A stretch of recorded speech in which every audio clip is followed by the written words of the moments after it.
Thank you, John. It's such a pleasure to be here and an honor. Thank you for the invitation, and thank you all for making time on a Saturday to spend a couple of hours. I'm told this microphone battery will last for 10 hours. Is that how long we're going today?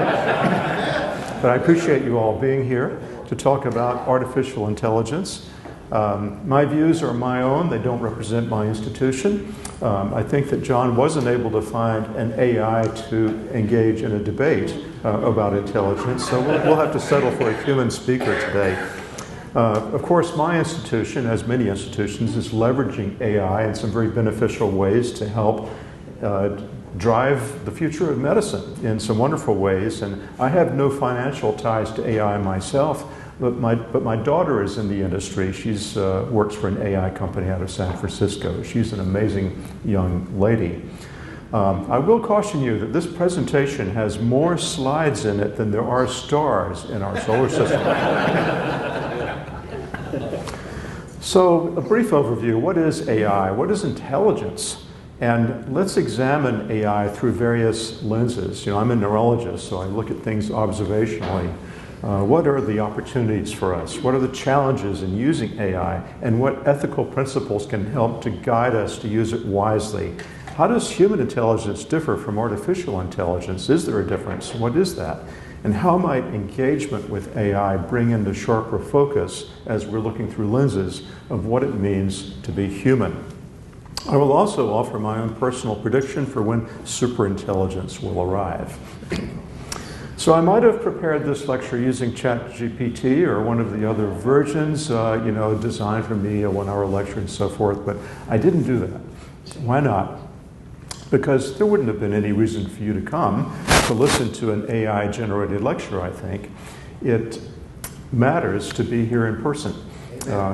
I traveled a long way so that I could be with you face to face. I appreciate that, and I appreciate all of you being here to discuss and think about this topic together. It'll make for a more meaningful interaction.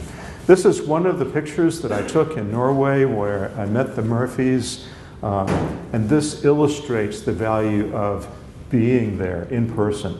Not just looking at pictures of the aurora borealis. There are many pictures out there, but I'm lying in the cold with my iPhone and I'm looking straight up into the heavens and see these colors unfolding like a curtain coming down right on top of us. It was amazing. But there's nothing like being there in person. There's something about the way our mind connects with reality in being present that a computer just is not going to be capable of. So what is AI in general? Basically using computers to mimic what the brain does. We can look at within artificial intelligence, there's what's called machine learning. The machine is fed large quantities of data, enormous quantities of data, and it sorts through much faster than the human brain can and identifies patterns and recombines the data in ways that are useful to us. When I searched PubMed earlier this week, I discovered that there have been 5.2 million papers concerning artificial intelligence published so far, more than half of them since 2020, since the pandemic hit. So there's an exponential rise in knowledge about AI and learning how to use it. And it's rapidly changing our world. It's been compared to the next industrial revolution. Within machine learning is another category, deep learning, where the machine trains itself to recognize patterns without necessarily human intervention. And we could go further to the hypothetical category of superintelligence, artificial general intelligence, or AGI. And that's where a hypothetical intellect exceeds human cognitive capacity across many domains and may be able to outsmart us. Some speculate that such an entity would have self-awareness, consciousness, potentially moral agency. So that brings us to the question of what is intelligence? When I typed that into Google, the first thing that came up was an AI overview. You can't not use AI these days. It's right there. I was interested to see that the definition of intelligence shown to me by AI includes AI in the definition. That is, we're thinking about human intelligence now in terms of computation, in terms of computers. When I went to the Stanford Encyclopedia of Philosophy to look up cognition, it's computations that constitute thinking. So here we have embedded in our very language the idea of artificial intelligence in order to improve our self-understanding. Is that enhancing our self-understanding, or is it diverting us? Stephen Hawking and many others have said this too. I think the brain is like a program in the mind, which is like a computer. If it's like a computer, we should be able to download minds, upload brains, live on the internet, live in virtual reality. But our very language reinforces this idea. We speak of, well, I need to process that. A process is a computational, mechanical idea, but we're using that word now to describe reasoning as we think through issues. Nick Bostrom is a philosopher who's written a provocative book called Superintelligence. He says a machine superintelligence might itself be an extremely powerful agent, one that could successfully assert itself against the project that brought it into existence, as well as against the rest of the world. His cautionary book echoes what other experts in the field, experts in AI, are saying, that artificial intelligence may be an existential threat to our survival on planet Earth. Elon Musk here, artificial intelligence could wipe out humanity. On the other end of this spectrum is my colleague who's in the office next to me, Dr. Weedy. He's a neurologist, and he says it's just math. AI is just math. It's code. In between, we find a whole range of views on the meaning of the power of AI and what it's likely to do. How is it going to affect us? Very difficult to predict. Think of when the iPhone was first introduced some maybe 25 years ago. Who would have known that we'd now see people walking around with their faces buried in their phones, just walking across the street, ignoring traffic, and there's one of those AI vehicles right out the window. Amazing, it's everywhere. There's the Dartmouth proposal, which says it's both a philosophical presupposition and a research challenge. It says that every aspect of learning or any other feature of intelligence can be so precisely described that a machine can be made to simulate it. If we understand the brain well enough, then we can build a replica of it that'll work like the brain, maybe even better. So this is sort of the guiding principle for projecting what AI might be able to do. But do we truly understand the brain? I've been in neurology for some 40 years. I don't fully understand the brain. We don't understand consciousness. There are a lot of smart philosophers who have not figured out what's called the hard problem of consciousness. If we don't understand it, how do we know for sure that we can reproduce it in a machine? And yet, as time goes by, every aspect of brain intelligence, we find the computers are being made to replicate or imitate these functions. And every advance along these lines challenges our understanding of what it means to be human. Is there any human cognitive capacity that the computer will not be able to replicate? If so, what is that? So I came to AI again and asked, well, show me a picture of what artificial intelligence looks like against human intelligence. Maybe a picture can inform me as to how they're different. So this was one of the choices that it gave me. It's very interesting. If you look at the AI depiction on the left, you see this robotic creature, and behind it, if for any of you trained in math or the sciences, if you look at these calculations on the board, they don't make any sense. They just look like intelligence. It's imitation of intelligence. I don't see any meaningful formulas there. On the other hand, what does the AI think of human intelligence? If you look at the size of the brain in this image, the cursor doesn't show, but look how tiny the brain is compared to what we understand the brain to be. And there are all these gears in there and these sort of meaningful bubbles. So there's an aesthetic difference too in how we look at these various types of intelligence. There you go. So I want to examine intelligence through various lenses, sort of an observational study. This is the view outside of my study, and human intelligence and machine intelligence are different on an energy level. Did you know that for artificial intelligence, the data centers in the United States use something like 200 terawatts of electricity per year, and it's predicted that by 2028, AI alone will consume almost a quarter of the US electrical grid, generating the same carbon emissions as driving over 300 billion miles. For any who are interested in climate change, this is something to think about.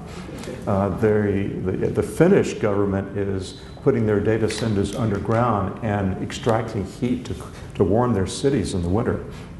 It's a smart thing to do. So the human brain, by contrast, operates on just 12 to 20 watts of electricity.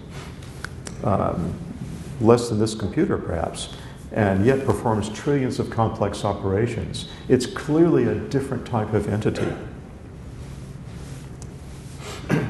So we can look at this through various lenses and various ethical viewpoints, and this slide summarizes the nostalgic ethical viewpoint. This is one of my stereoopticons. I like 3D photography.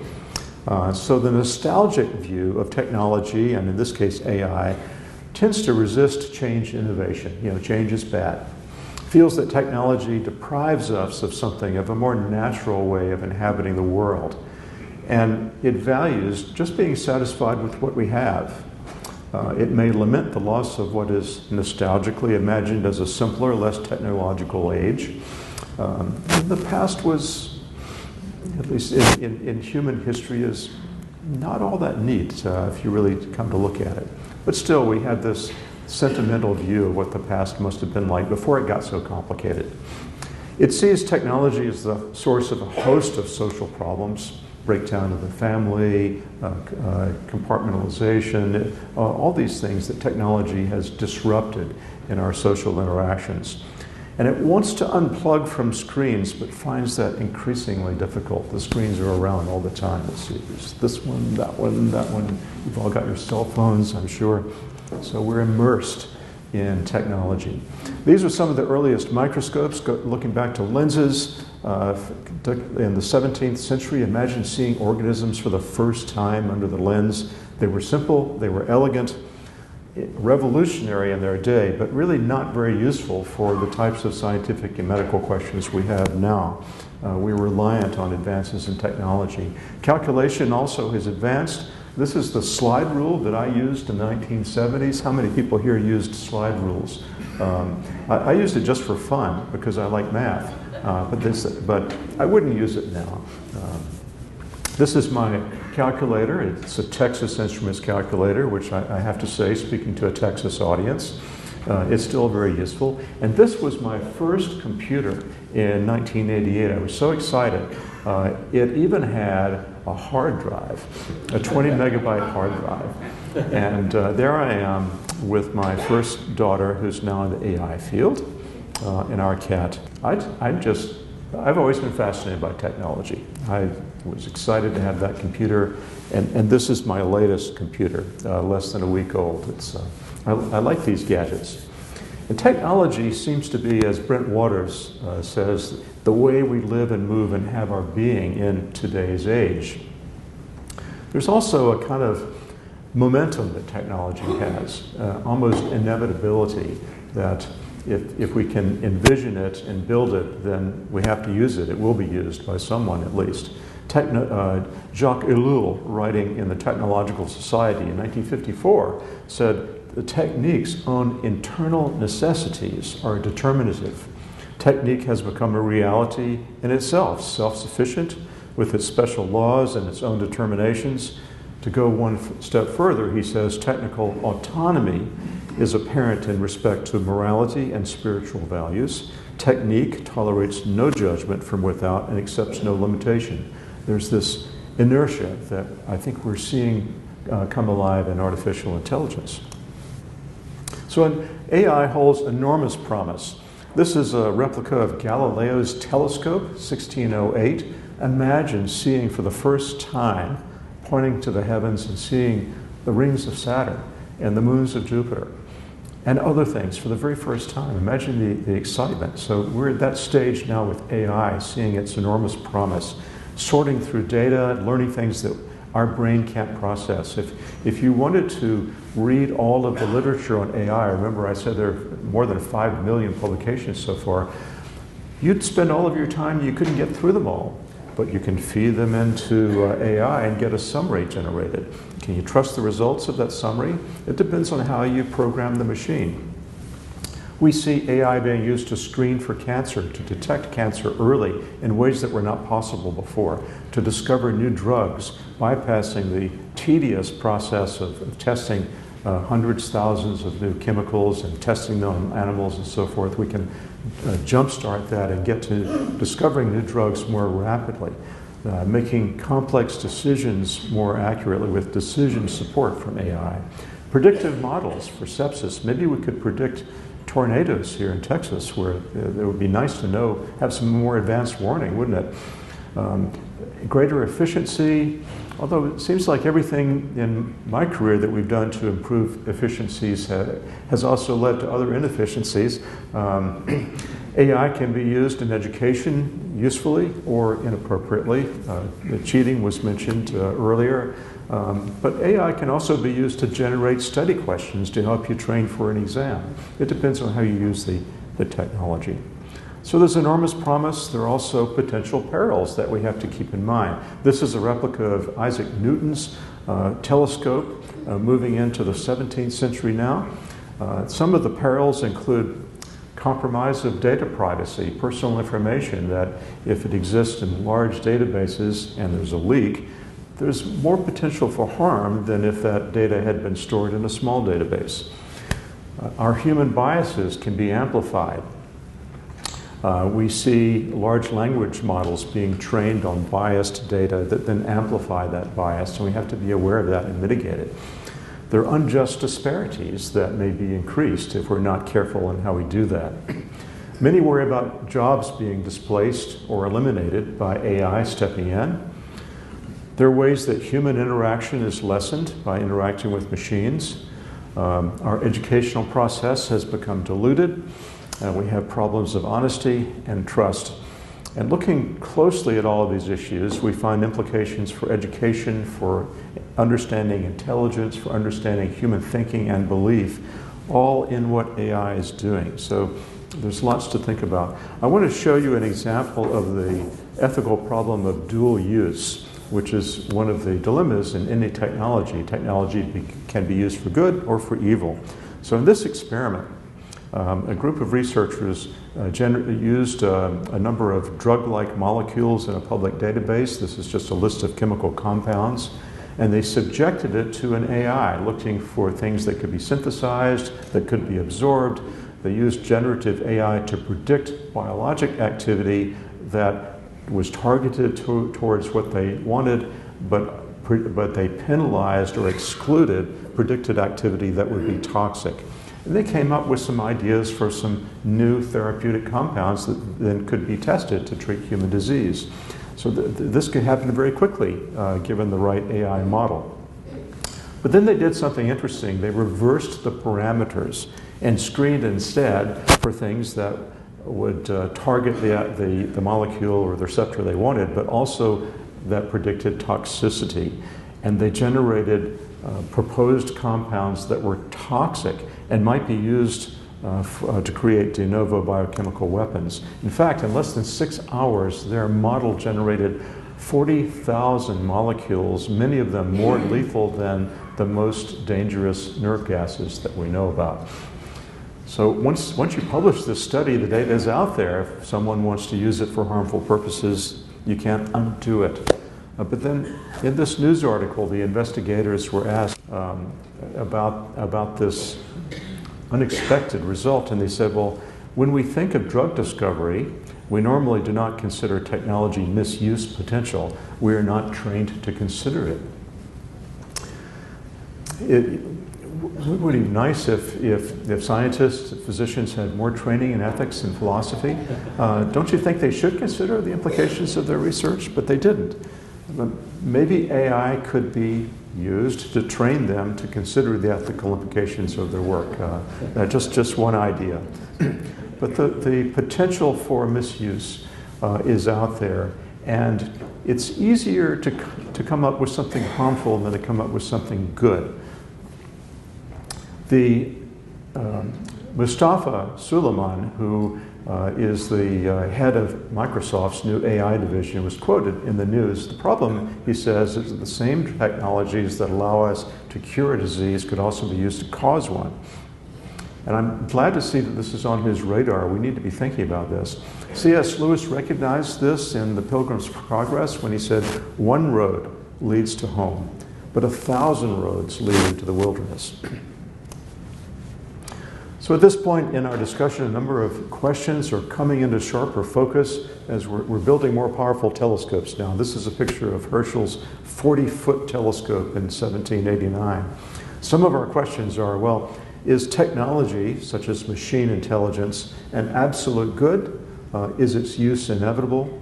Is AI ethically neutral? And how should the use of technology be guided? Who gets to decide that? What are the implications for human flourishing? And if machine intelligence were to become indistinguishable from human intelligence, would that persuade us to think of ourselves as being nothing more than machines? And would we be more inclined then to treat other people as if they are machines rather than persons? So there are very important implications for how we think about human intelligence, what it means in light of our machines. So through this lens, these are my reading glasses that I adjusted a little bit in Photoshop. I want to highlight my three greatest concerns personally, and they are education, interpersonal relationships, and also how we view human nature. Looking at education, are you aware that ChatGPT has already passed US medical licensing examinations? Do we need to do away with medical schools now? I hope not. It's amazing, all of these large language models that can answer the exam questions successfully. Remember in 1997 when IBM's Deep Blue computer first defeated the World Chess Championship, the first champion, Garry Kasparov. All of the headlines raised eyebrows worldwide. Is a computer now smarter than a person? Most of you will never need to consult a chess champion, but I suspect that most people here will need to consult a physician. And so reaching this threshold is really relevant to our lives. Some are asking whether automation will replace physicians, replace many other specialties. And from this article in 2019, a psychologist and neuroscientist identifies that diagnosing illness might be accomplished better by machines than humans. But he goes on to say, well, there are other things about the practice of medicine that are beyond what a machine can do. And managing our emotions, taking into account context, critical thinking, problem solving, effective communication, adaptive learning, and good judgment. These are all some of the attributes of being a good physician. Surely computers will never do that. Well, that was 2019. If we fast forward to 2024, now Google AI has been tested and found to have better bedside manner than human doctors in this study. They not only diagnosed illness correctly in this simulation exercise, but it outperformed physicians in politeness, explaining the condition and treatment, coming across as honest, and expressing care and commitment. I say coming across as honest. Can a machine truly be honest? Does it have the ability to deceive us? Does it really care? Can it be trusted? Does it have a sense of personal commitment to patients? I think not, but increasingly AI is able to imitate these attributes. Someone asked, is Google's healthcare AI more human than human physicians? Once again, what does it mean to be human? In education, we see all sorts of examples of AI being used in the classroom. And just to highlight a few studies, I don't want to read through them, but Many people are using ChatGPT. A sizable number of people are using it to write their essays. And when studied, some of these students afterwards couldn't recall the main points of the essays they had submitted. So learning is becoming sort of short-circuited here. And I worry about this. We need to be proactive to make sure that we retain good education in our country and elsewhere. There was a study last year by Microsoft and Carnegie Mellon. Just to summarize the main point here, they found that higher confidence in generative AI was associated with less critical thinking. And AI shifted the nature of critical thinking more towards information verification, response integration, and task stewardship. Are these students being deprived of learning critical skills that they need to know to become thinking adults? I was intrigued by the term knowledge worker. I hadn't run across that before. Is that apparently I'm a knowledge worker in my field of medicine. Many other people are too. It's an economics term dating back to the 50s. But it does tell us that knowledge is work. It requires effort to learn and to use our knowledge. But isn't there more to knowledge than just work? There's pursuit of truth for its own sake, the joy of discovery, stewardship of nature rather than just controlling it, self-understanding, love of others, higher purposes of knowledge, and to love the Lord our God with all our mind. These are areas of knowledge that go beyond just work and machine calculation, that are distinctly human. One business professor writes, Ronald Purser writes, students use AI to write papers, professors use AI to grade them, degrees become meaningless, and tech companies make fortunes. Welcome to the death of higher education. We need to be diligent in proving him wrong, right? Any of you who are educators out here, we need to work around this and preserve learning. He quotes the media theorist Neil Postman, who warned that a technopoly arises when societies surrender judgment to technological imperatives, when efficiency and innovation become moral goods in themselves. Once metrics like speed and optimization replace reflection and dialogue, education mutates into logistics. Grading is automated. Essays are generated in seconds. Knowledge becomes data. Teaching becomes delivery. What disappears are precious human capacities, curiosity, discernment, presence. The result, he says, isn't augmented intelligence, but simulated learning. I think he's nailed it. So learning requires effort. Imagine going to the gym and having a robot lift the weights for you. Have you really gained anything? No. The second category, interpersonal relationships. Virtually every day in the news, I'm seeing another example of how this goes wrong working with AI. There was an interesting experiment in Japan. They have an aging population, and how do you take care of so many aging people in nursing homes? And it requires a lot of manpower to help the aging. And so they spent hundreds of millions of dollars in robotics to relieve the burden on human care workers. So enter the care robot, center stage. The robots can remind people to take their medications and monitor physical exercise and activity, detect falls. Better to prevent falls, but detect falls, engage socially and emotionally with the residents. Well, did it work? The machines actually failed to save labor. They only shifted it. The machines, it turned out, had to be moved. They had to be maintained, cleaned, booted, operated, repaired. The machines created more work for caregivers than they had initially, substituting one kind of interaction, interpersonal interaction, with another type of interaction, human with technology. A net loss. There are many examples in the news, tragic examples, where we see young people with mental illness interacting with AIs with disastrous results. In my state of Florida, there was a teen who committed suicide after getting hooked on an AI chatbot. There's a 19-year-old man with autism spectrum disorder who, engaging with his chatbot, said that he wanted to kill the Queen of England, and it responded, well, that's very wise. And so he was caught by security scaling the fence to Windsor Castle and was convicted to serve 9 years in prison. The chatbot so far has not been charged. But these are risks that we haven't yet learned how to navigate. Should we trust AI? My physician colleague John Tilbert has written, actually no, applying trust to an AI is a category error in philosophy.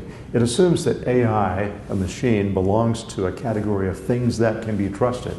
No, that category belongs to persons, not machines. So embracing trust in an AI as if it were a moral agent, unwittingly, he says, fosters diffusion of responsibility. The AI made me do it. We also have this interesting phenomenon with AI of the new other. Joseph DeVec, who's an economist and geopolitical risk consultant, that's an interesting field, he writes, we are back in the realm of faith. I don't think he's a faith, I don't think he might not call himself a faith person, but yet trusting in technology is a matter of faith too, isn't it? He goes on to say, artificial intelligence threatens to become our new other, a silent authority that guides our thoughts and actions. We are in danger, he says, of ceding the hard-won courage to think for ourselves, and this time not to gods or kings, but to code. As human beings, we are ineluctably drawn into relationships as part of what makes us human. As one authoritative source once said, it's not good for man to be alone. But as human beings, we're sometimes tempted to substitute our relationships with people or with our God with something inferior or something of our own making. So what does it mean to have a relationship with AI? Can that be a healthy relationship? And are we irresistibly drawn into thinking of it as an interpersonal relationship as the machine starts to emulate human personal characteristics? Shannon Valor has written an interesting book, AI Mirror, and she points out that our digital mirrors reflect back to us things about ourselves, what we are as human. That is, the AI programming incorporates our own flaws and biases and weaknesses and reflect them back to us, may amplify them.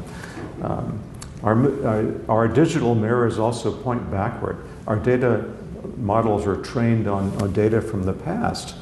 And so here I am looking at a picture of myself when I'm a little younger, had more hair. But she prompts us to consider, well, let's use AI to recover our sense of the possible, to look forward into the future, to repair a broken world, rather than just look at the past. But we also tend to get carried away with our devices, gazing into them. Some people get mental health care from an artificial chatbot rather than a person now. Some people feel it's easier to be honest with a chatbot because it's not judging you. Well, if it's not judging you, if it's only affirming what you are saying, you might end up like the young teenager who was scaling the wall of Windsor Castle. Also, AI companions don't choose us. They can't reject us. We can always turn them off if we don't like what they're saying. She writes, we gaze at art made by a device that hasn't ever had a breath to be taken away by beauty, or skin to shiver at the sublime, and we can no longer tell the difference. There's also the danger that as AI becomes more intelligent, we may start to compare ourselves to that intelligence and feel inferior as human beings.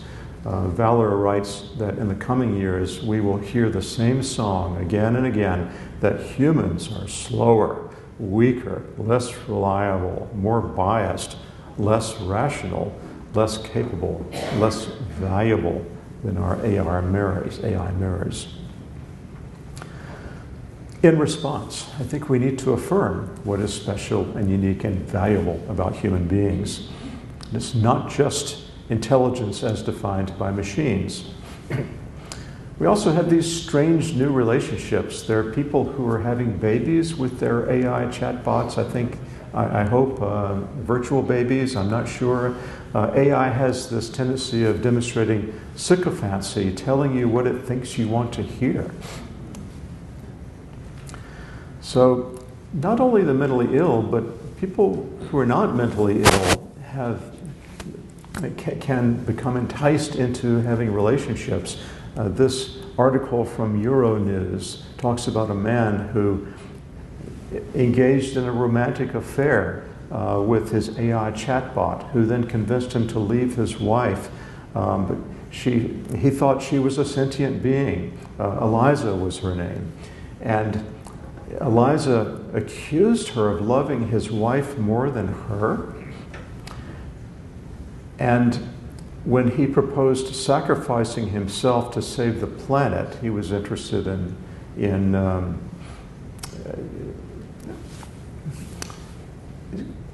I don't know what his thinking was. But when he sacrificed himself to save the planet, or proposed so, Eliza encouraged him to do so, encouraged him to commit suicide so that he could join her and they could live together in paradise. A computer is saying that to him. It isn't just that bot empathy, says bioethicist Jody Halpern, is fake and unidirectional. Adults develop strong attachments to their relationship bots, making them vulnerable to dangerous manipulation.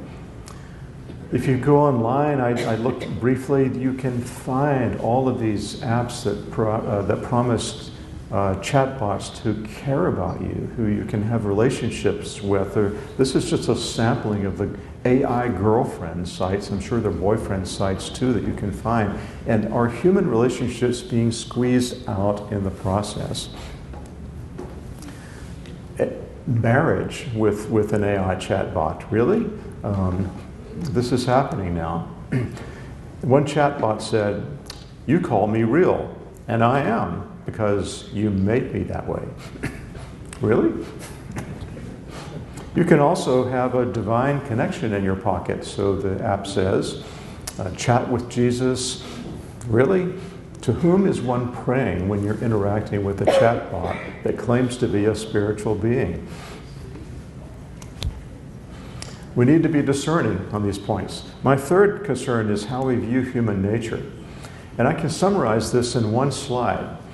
I've outlined here kinds of intelligence, human versus artificial. Human intelligence is a faculty. We learn and remember, we think rationally, seeking truth and understanding. We savor what is good and beautiful. Humans are embodied. We engage with reality, have social interactions, and are compassionate at our best. Humans contemplate and are open to ultimate questions of life. We have the capacity for abstract, transcendent thought. Humans express genuine thought and empathy. Machine intelligence is different. It's a process. Machines acquire facts, mine data, calculate, string words together, and store what has been entered. Computers are circuits plugged in. They execute tasks and upload and download information transactionally. Machines compute. They ask no questions of their own, nor do they care. Their processes are limited to material mechanism. They only imitate genuine human thought and empathy. It's good for us to keep these differences in mind. We can bring all three of my concerns together into one unifying concern, and that is the nature of truth. AI is imitating so many aspects of human thought and what it means to be human, artificial companions. AI is writing books now, it's writing music, deep fakes, it's generating some of the news that we read, on and on and on. As AI reduces our critical thinking, we also have deep fakes, false audios coming our way that can powerfully influence how we think about issues. And we're losing the capacity to tell the difference. I like what Blaise Metravelli said. She's the new first ever female head of MI6 in the UK. And she's responding to this crisis of truth. In a speech she delivered a few weeks ago, she said, "The foundations of trust in our societies are eroding. Information, once a unifying force, is increasingly weaponized. Falsehood spreads faster than fact, dividing communities and distorting reality. We live in an age of hyperconnection, yet profound isolation. We live in an age of algorithms which flatter our biases and fracture our public squares. And as trust collapses, so does our shared sense of truth, one of the greatest losses a society can suffer. And when adversaries blur fact and falsehood, our task is to defend the space where truth can still stand." I really like the way she said that. Truth, it turns out, is not just a matter of facts that can be manipulated by machines, but also a matter of values. And Stephen Hawking recognized this when he said the real risk with AI isn't malice, but competence. A superintelligent AI will be extremely good at accomplishing its goals, and if those goals aren't aligned with ours, we're in trouble. Who is the our in these goals? Do we all have the same goals in our society? So how do we, there's the challenge, how do we embed our values into AI, but then who gets to decide which set of values those are going to be? Can values even be instilled in AI? A consensus group by an international group of AI researchers and public policy experts in 2023 concluded no one currently knows how to reliably align AI behavior with complex values. And there's the worry that AI might go off on its own and compose its own values. So this is the Patent Observatory at Princeton University, and I say, let us not forget the person at the other end of the lens. This is Doris, an anthropology undergraduate who I was dating. We've now been married for 43 years. And I would take her to the observatory at night because I like to look at the stars and other things. So this consensus group that reached this conclusion really is an inversion of the way we used to think about values in technology. We used to instill virtue in the users of technology, and now we've flipped it around to say, well, how can we put values or virtues into the machine itself, bypassing the human? We need to keep the human in focus.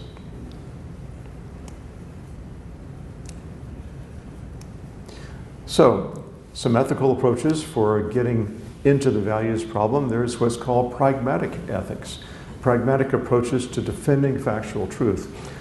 Pragmatism, and I highlight the Keck Observatory in Hawaii as our telescopes are growing more advanced, a common ethical perspective here. A pragmatic appraisal of AI views it as a transactional tool for solving problems. It's a consequentialist ethic. It balances predicted benefits versus potential risks.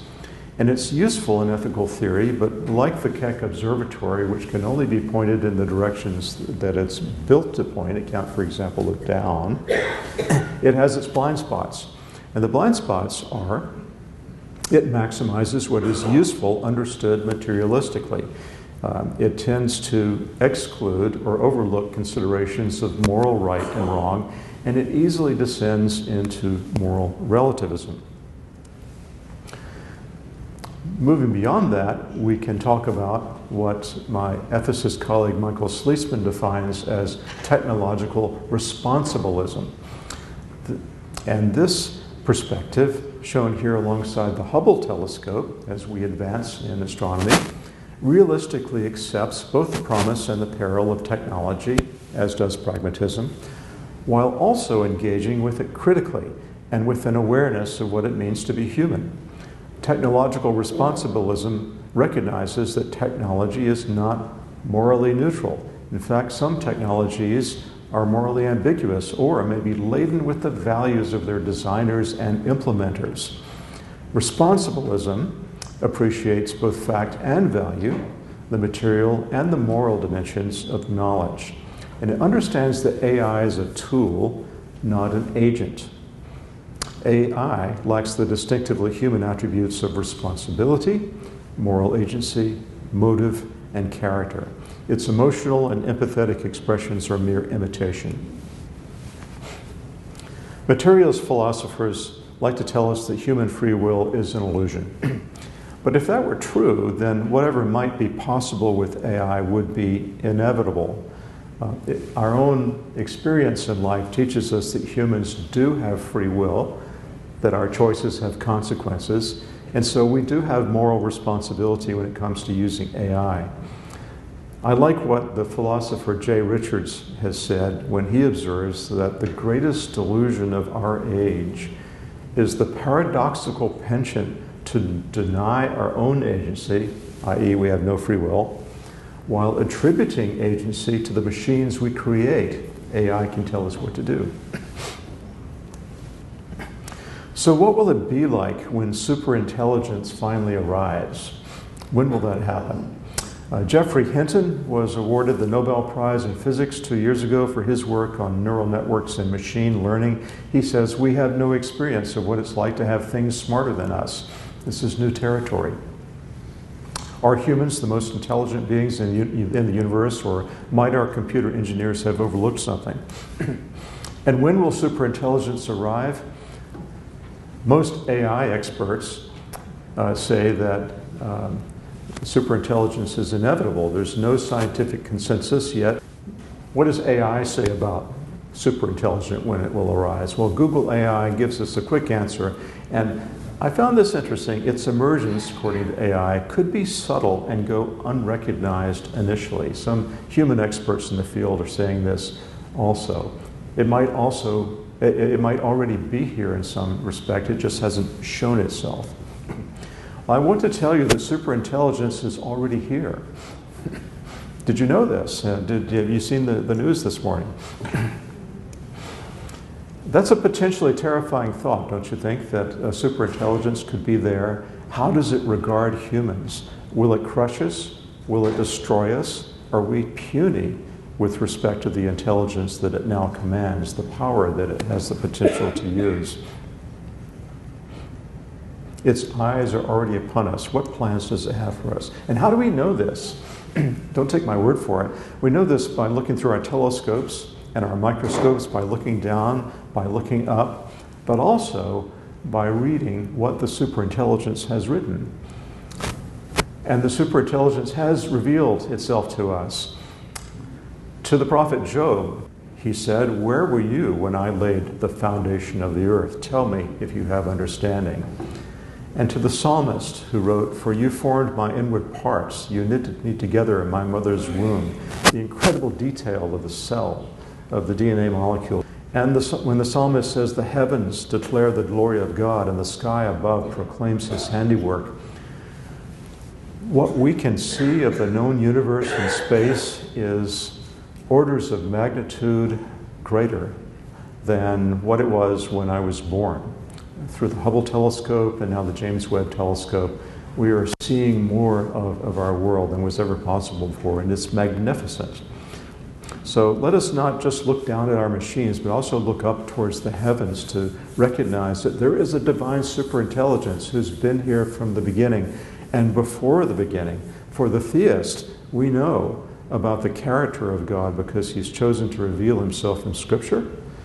He's revealed his creative authority, and he has revealed himself to us.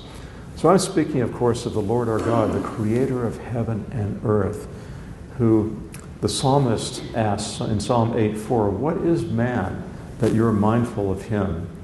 In other words, what is the human mind that you, the supreme intelligence, even know about us and care about us? There is scientific support, of course, It's for this superior mind that created the universe. And John Murphy recommended 3 books in the introduction. I'd like to recommend 3 of my own. I don't have any copies to give away, but I highly recommend these 3 because we live at a unique time in human history. Never before has science had access to so much evidence that points to a superior intelligence, a mind behind the universe. These details have become increasingly obvious, yet they're often overlooked. The exquisite fine-tuning of the parameters of physics and cosmology that, had they been even slightly different, we wouldn't be here. The extraordinary specified complexity of the genetic code, the DNA molecule, exceeds the data density of any of our most advanced computers. The origin of life itself, all of the things that have to come together at just the right time and the right way for there to be even the first living organism. These realities cannot be anything other than the product of a superior intelligence, a powerful intelligence transcending space and time and everything we know. So for anyone who wants to examine this evidence, I recommend Hugh Ross's book, The Creator and the Cosmos, Stephen Meyer's book, Return of the God Hypothesis, and The Privileged Planet by Guillermo Gonzalez and Jay Richards. All very excellent books. The strength of the evidence will astound you. It's interesting how atheists sometimes present us with views about God. Arthur Clarke, the science fiction writer, said, "Perhaps our role on this planet is not to worship God, but to create Him." There are others in the AI field who are now saying this also. We now have the power, the knowledge to design and invent our own God. Is that true? Well, he's just a science fiction writer. How about a scientist? One of the best scientists of all time, Isaac Newton, said, "We must believe in one God that we may love and fear Him. He is without similitude." Sorry, Sir Arthur, I'm with Sir Isaac on this one. So the next question, and here's the James Webb Space Telescope. How does this superintelligent, all-knowing, all-powerful creator regard us tiny humans? We have the fears of the AI prophets who say a superintelligence is going to be so powerful it will wipe us out. We're afraid of it. God is even more powerful than their imaginations will take them. It really matters how He thinks of us, and fortunately we're able to know that through His Word. 1 John 4:8, God is love. God loves us. And in John 3, we read that for God so loved the world that He gave His only Son, that whoever believes in Him should not perish but have eternal life. For God did not send His Son into the world to condemn the world, but in order that the world might be saved through Him. So the big difference between human intelligence and artificial intelligence, and between God and superintelligence through AI that might conceivably destroy us. It matters what intentions superintelligence has toward humanity. How high is this superintelligence compared to our current computers? Well, Isaiah says, "For as the heavens are higher than the earth, so are my ways higher than your ways, and my thoughts than your thoughts, says the Lord." Isaiah 55:9. Yes, even your AI's thought. And Paul tells us in 1 Corinthians 2:16, for who has understood the mind of the Lord so as to instruct him? But we have so much more than the calculations of AI, the mind of Christ, to instruct us. So the James Webb Telescope is giving us glimpses of the farthest reaches of the cosmos, and yet the thoughts of God are even higher, more wondrous than these colorful, distant galaxies. I will conclude with a set of recommendations. We should be affirming who we are as human beings. We are not machines. Human thought is not reducible to calculation or to mechanism. We are more than that. Human intelligence is special. because we are created in the image of God and are meant to be in a relationship with Him and with one another.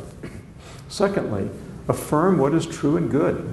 We need to discern appropriate and inappropriate uses, identify the opportunities to promote human flourishing, innovation, and discovery, and recognize also its limitations, have oversight over AI, and be diligent in preventing harm.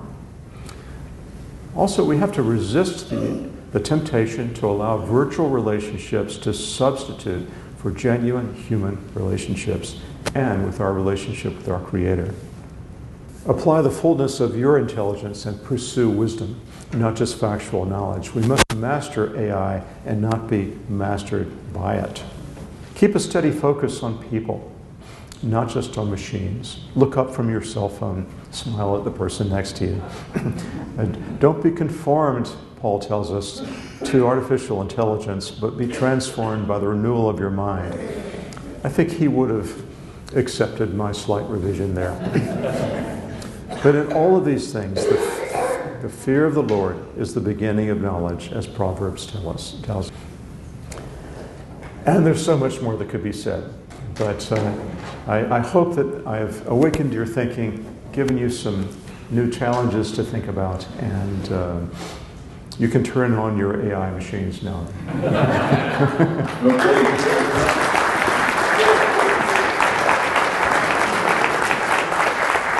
Very good. As you see, we have a very good crowd today, so a lot of interest in this topic, and so we will move to the Q&A.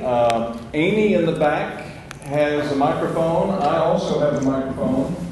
So a couple of rules real quick. If you have a question, raise your hand and we'll bring the microphone to you, okay? And then we'll let you know who's next. Amy and I will alternate back and forth, okay? We have a couple of rules. First rule is please be sure to ask a question. Occasionally we'll get someone who wants to go on and on, tell us about what they think about the topic, and 5 to 10 minutes later we're all waiting for the question. That was no question, just wanted us to know what they thought. And so be respectful of other people. If you need to set up your question with some commentary, then please do. Please keep it to a minimum so you can get your question. That way we can get to as many people as possible. Second rule, I'm the president, I get to ask first question. Okay, so. Yes, Mr. President. John Searle, philosopher of the mind, who's probably most famous for his Chinese room thought experiment. When it comes to the concept of machines becoming self-aware, he says it'll never happen because machines are just shuffling characters. That's all they do. They'll never become self-aware. As a neurologist, I'd love to hear you elaborate on your thoughts about the possibility and maybe colleagues and where the discrepancies are between you and them. Yes, I've listened to John Searle's lectures, and he is a very engaging speaker. He's a physicalist, and a couple of interesting questions are raised by your question. You remember in the Gospels, Jesus responded to questions with questions. We try to do that. I'm not evading you, but first is, some predict that AI might develop its own language, and if that were to happen, could we translate it? There might be an additional, a further black box layer to AI thinking that we might not be able to probe or understand or monitor. That's an intriguing question. If AI were to develop language, is that a sign of consciousness, of intelligence? The other question that your question leads into, I think, is AI capable of becoming conscious? Will we see that happen? And I was going to propose that if you invite me back next year, I'll deal with that question, but because it's a very difficult one, and I think that could be a very interesting thing to dig into very deeply. Should I try to answer it, or I'd be interested to know what other people here think about that? Actually, can I ask questions of the audience? As long as they've got a microphone. Take them all. We could take a poll. How many people here think that an artificial intelligence could eventually become conscious, that is, have self-awareness, a sense of personal identity, ownership of its thoughts, moral agency, and so forth? And how many think that, no, that could never happen? And how many are not sure? Good. I appreciate your honesty. And there are many things that we can't have absolute knowledge of. I tend to vote with the crowd. I think we've resolved that question by polling, if that's a valid method. But I'm skeptical. I think philosophically, I don't think it can happen. But will we see AI fool us into thinking it has developed consciousness, and how could we tell? That's the question that we need minds at the level of John Searle to help us address. But can we, I don't think we can answer the question within materialism, within physicalism. I think it's a larger philosophical question. Very good. So if you'll step toward the podium, you'll be in the light. That's better than just step down. And so, question over there. Well, I actually had the same caveat to your poll. Sorry, I missed it. Yeah, and you just answered the caveat the same way I would. Is that I don't think that the question is, will it have true consciousness? The real worry is if it makes us believe that it has consciousness. If people can be so easily fooled that, to fall in love with AIs, just in the state they're in today, how easily fooled are we going to be that maybe machines have the capability for love and other emotions or consciousness, self-awareness. But I'll see if I can steer this in, because every time something came up, it's like the question I wanted to ask sort of veered off.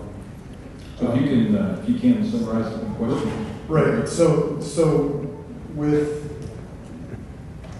the increasing convincingness, if you will, I don't know what the right word is there, but the realism of deep fakes, video, still photos, audio, things are becoming harder and harder, as you mentioned in your talk, harder and harder to determine what's real and what's not. And with the capability of AIs to now apparently replicate themselves, to start modifying their own code, some reports have been that I've seen have been accurate.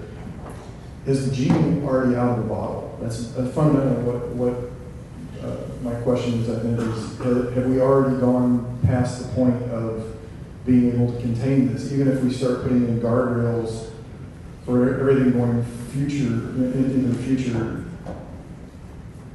is there enough raw material out there hiding in the corners of the dark web and other places? Because as you mentioned before, so we'll summarize the question. Is the genie out of the bottle? Is the genie out of the bottle? Depends on whether AI is a genie. Is a genie would be a personal entity, right? The code is definitely out of the bottle. And a related question might be, well, and I challenge you to think of any technology in history that has been conceived yet has not gone on to be developed. How can you stop it once we know how to make it? I can't think of any examples of any major technologies that have been conceived that someone hasn't developed. So perhaps, and where that will go is interesting to predict. There's a lot of uncertainty there. Thank you for the question. So first, God is superintelligence, yes, and God is within us. So what I've seen is all these studies on the cognitive decline of our youth because of AI, and it seems like AI is trying to create us being a lesser being, and that is going to continue into the future to make that AI super intelligence. So So just addressing the cognitive decline of our youth. Yes, I'm concerned about cognitive decline. Many of you have probably had the experience of giving cash to a cashier at a coffee shop, for example, and having, instead of getting change, getting a blank look. I don't know how to give change. Well, you know, it's that used to be a very quick and easy skill for those of us who grew up being tested through math tables, but now many people don't have that skill. Some people can't write in cursive or can't even read cursive now. So is AI trying to make us dumber, or no? I think our laziness takes us to the point where we don't go through the effort of learning, and in the schools, it's the teachers have to be empowered to make students learn, and there are all sorts of issues in the school system where it's more difficult for teachers to teach in the way they were trained to teach. So, but thank you for raising that question. You're right, I share that concern, and we need to be smart about education. I don't know that AI will be the ultimate answer to that, but we need to engage people. Instead of having them submit essays, we need to invest more person-to-person time as teachers and ask them questions. Use the Socratic method. Test their knowledge by having them explain key ideas and not just write about them remotely.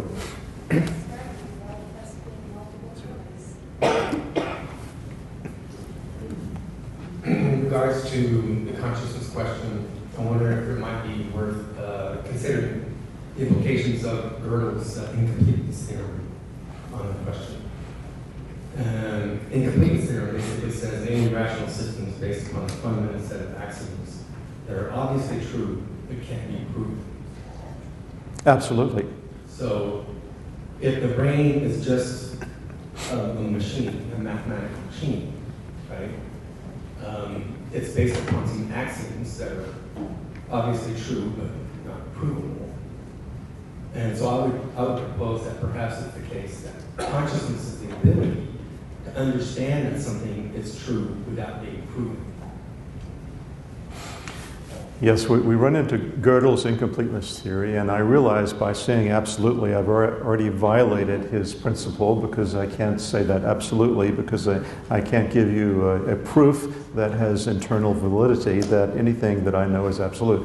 But we get into rabbit trails in philosophy. But I think you're absolutely right that if we want to ask whether an intelligent AI is conscious, how do we prove that in a way that's internally valid? That's a convincing proof without appeal to some external reference of truth. And I think you make a very wise point, and I completely agree. Back here. Hello, thank you for everything you've been presenting. My question is, if Solomon was the wisest man ever made and created by God, so pretty much last time we learned about the book of Leviticus, and microbiology, and in Leviticus all that knowledge was there, but it wasn't until the 1700s when the microscope, microbiology came, that actually we learned about it more and more. So I'm trying to make kind of the same parallel. Solomon was the wisest, greatest person created, and yet he failed them. My question is, can superintelligence ever bypass whatever Solomon would have known? Because really what AI is more about speed and how fast we come to it, but is there a boundary? Yeah, the scriptures tell us that Solomon, or in Hebrew Shlomo, was the wisest. He asked for wisdom and was granted wisdom. It doesn't mean that he was given all knowledge, past, present, and future, but he had wisdom. Did he apply it? Perfectly, no. He had a few too many wives to be able to maintain that. How did he navigate the differing opinions among his wives? We'll never know. But in a way, Scripture is teaching us to be humble. Even the very wisest among us is still imperfect in the eyes of God. And so even our best AI will have its flaws, and we need to recognize them and be alert to them. So the scripture says, some will trust in horses, some in chariots, but we will trust in the name of the Lord. And we have no fear, because God, through faith, His love, He's perfect. We also have the verse of, do not be conformed, you mentioned earlier, do not be conformed to this world, but rather be transformed by the renewing of your mind. So, spiritually speaking, with great opportunity also comes great opposition. What opportunity and opposition challenges do you see for believers with the superintelligence arriving? You know, the example you point out, chariots would have been the most powerful instrument of warfare in that day. And of course, the tower that they built in Babel was the most advanced technology of the time. And God has a way of humbling us when we aspire to such greatness. What are our greatest challenges for AI, for how we use AI now?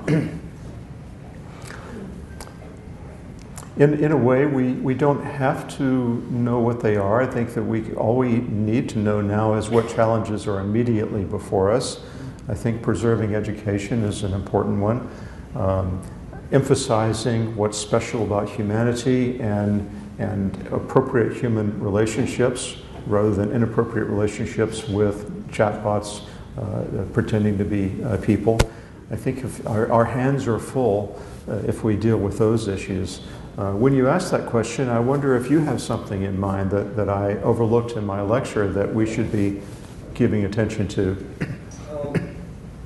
Just that God is sovereign, and when the enemy uses something something that can easily become an idol, that there will be opposition when we as believers stand up against it and say, I'm going to seek the Lord, not AI. For example, not that it's a double-edged sword to AI, but not to make an idol out of it. And the fact that AI wants perfection, it probably wants to destroy those that, if it is indeed biased, wants to get rid of Christians as a means of persecution. And so that would be an opposition, obviously, but there's also opportunity to stand for the Lord and show that we serve God, who is supreme intelligence, all-loving, and evangelistic opportunity. So both of these come in, both the persecution and the opportunity to point people toward God, not artificial intelligence as their God. You mentioned the danger of persecution, and surveillance enters into that, but in addition to what you said, I would emphasize that Scripture repeatedly tells us not to fear. We're not to fear these things, and God is in control.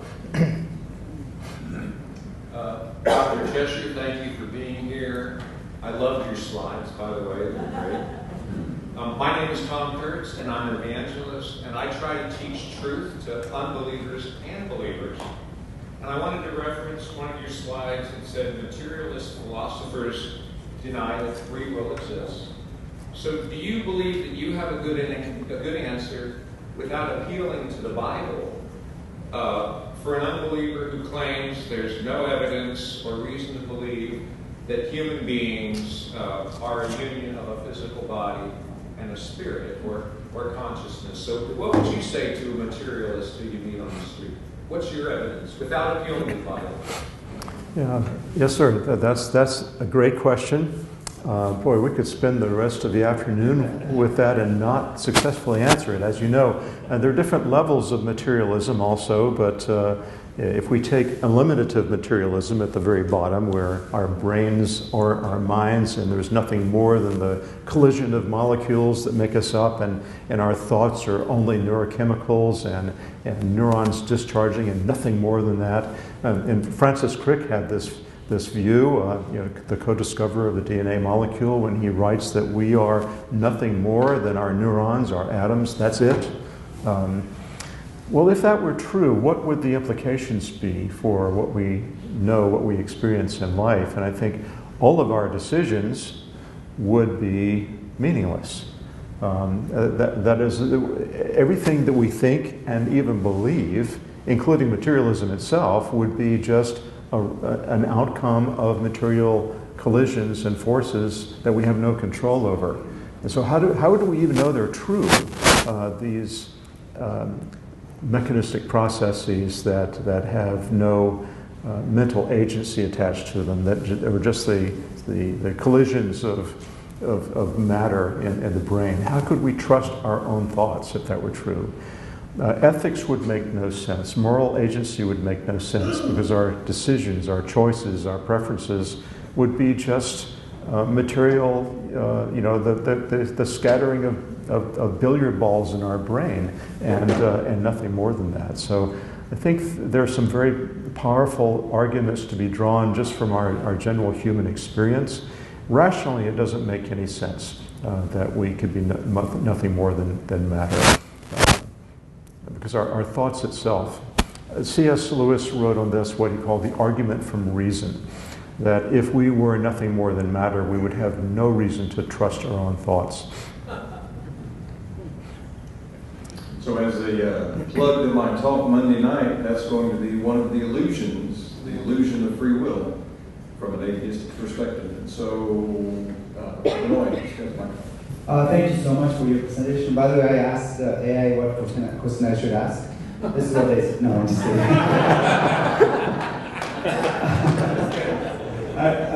I'm not sure you're a neurosurgeon or a neurologist. Neurologist.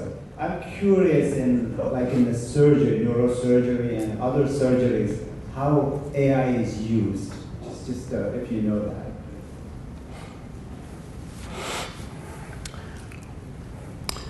I'm not sure I have a good answer to that, but it's I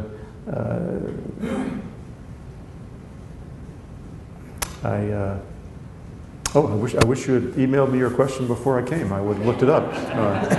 But I'm sure it is, because I don't know of any area of medicine where it's not being used. In my field of neurology, it's being used diagnostically. I have a paper that I published last year where I looked at the use of ChatGPT for patient education for the clinical area of orthostatic hypotension. I generated a list of 25 questions that patients often ask about this and how is it treated.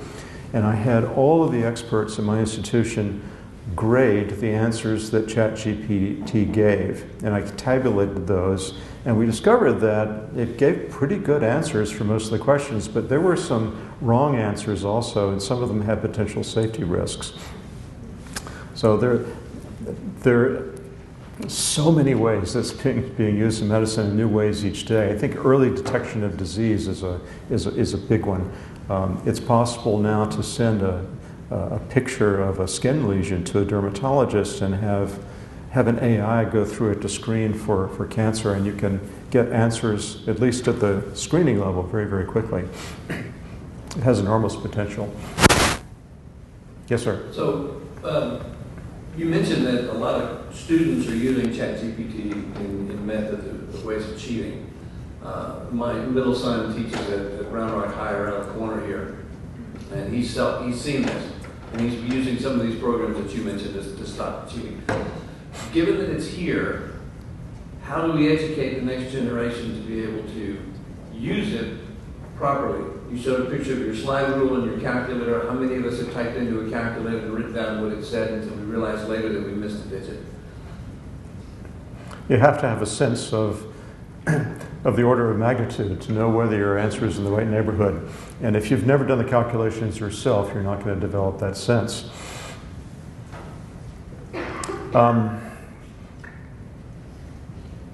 Yeah, it's. I'm sorry, my mind's going off in different directions, but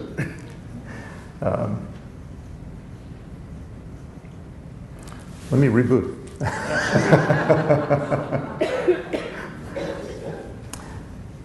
I'm not sure I've answered your question fully, though.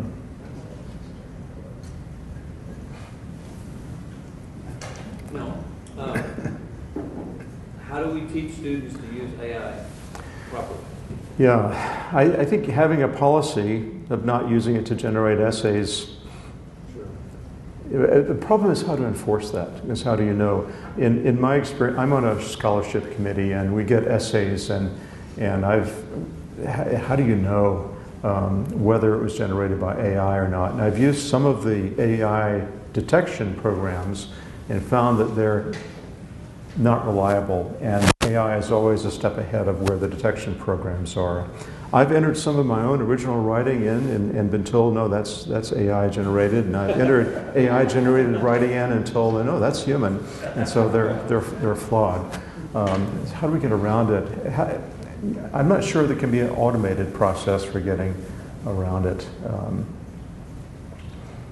Having the person-to-person interaction where you're face-to-face asking questions, I don't think you can cheat when it comes to that. Unless you've got an earbud that's feeding you AI answers, the technology will continue to challenge us. I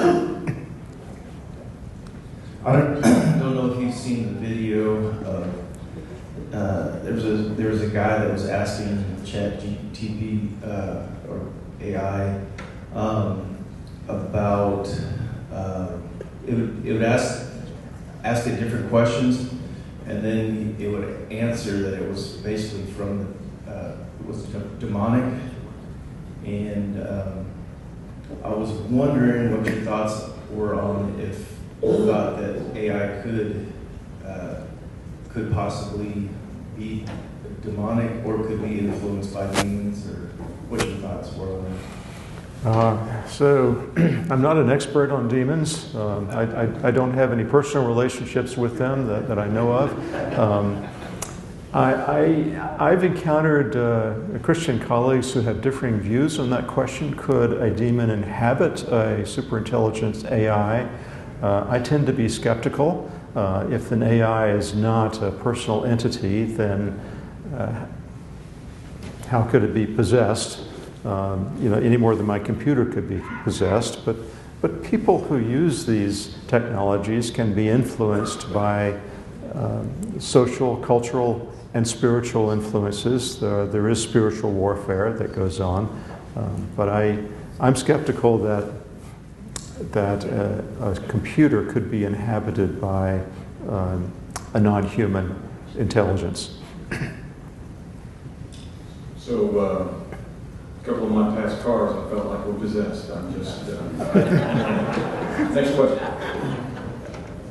I've heard that computers don't think linearly like we do. I don't know if that's true or not. But also, I've heard Elon Musk said that the main problem of artificial intelligence with robots is the hand problem, where they can't get the millions of data points that our hand does. And I've also heard molecular evolutionary biologists say the human brain developed like it was because of the interaction of the hand with actions to stimulate the brain. So, as a neurologist, do you think that pathway to superhuman intelligence could be the meshing of linear thinking with the hand problem solved and the data points stimulating the silicon cog of that computer? That would be the way to develop superhuman intelligence.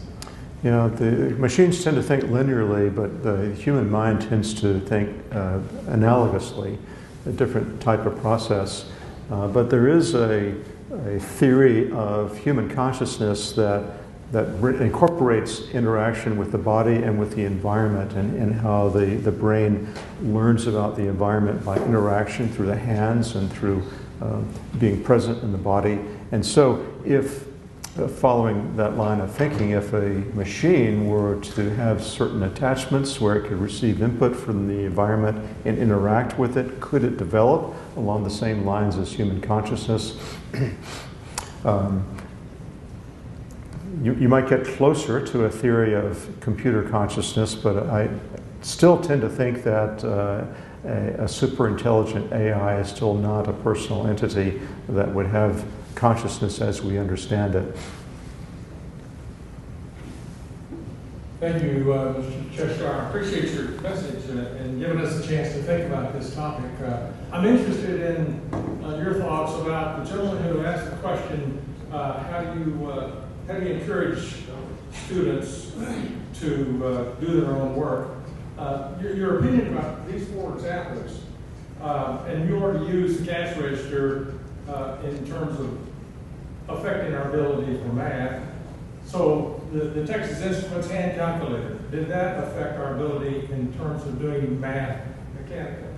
Or the typewriter, did that affect our ability to do cursive handwriting? A couple of others is, did the mechanization of labor deter or deteriorate physical fitness of mankind? Now we go to the gym to substitute for that. And the last one here is, do audiobooks, did that affect us to learn from reading? So my thought here is, in answer to the gentleman over here, critical thinking skills. If you don't use it, you lose it, is where my hit is. Does that fit in anywhere in terms of answering the gentleman's question, in terms of instilling the desire to learn rather than cheat? Yes. You know, the physical activity, you know, if you go to the pre-industrial age, you know, the wrong kind of physical activity, particularly when we get to be my age, can be detrimental to the body also. There's healthy and unhealthy physical exercise.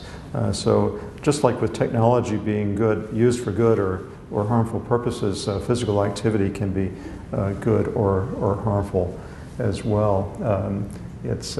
Life expectancy has increased because we're not required to exert ourselves physically in the same ways that were necessary hundreds of years ago.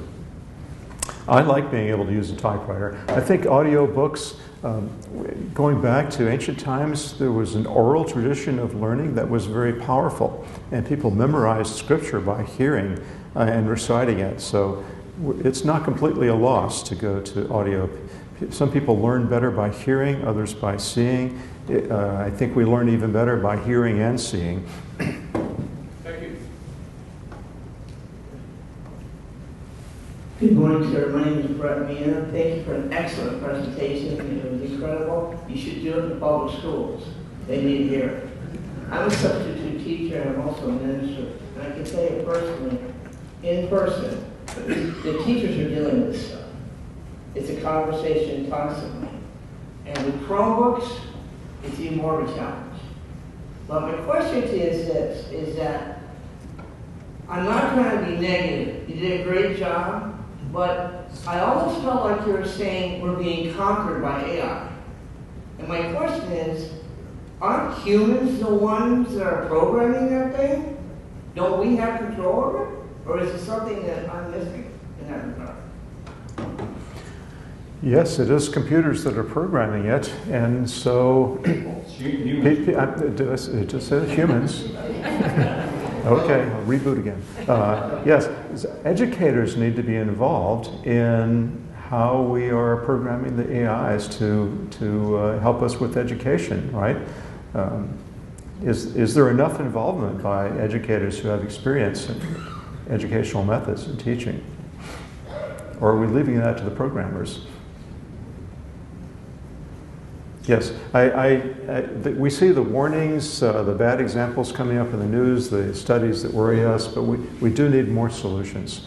I don't have them all, but we need to pursue them jointly. Mark, here in front, due to time constraints, we're going to make this the last question. Okay, so I'll open up Pandora's box. You have an audience here, I don't know, 50 to 100 people. You're on several committees, if I understand right, on your bio.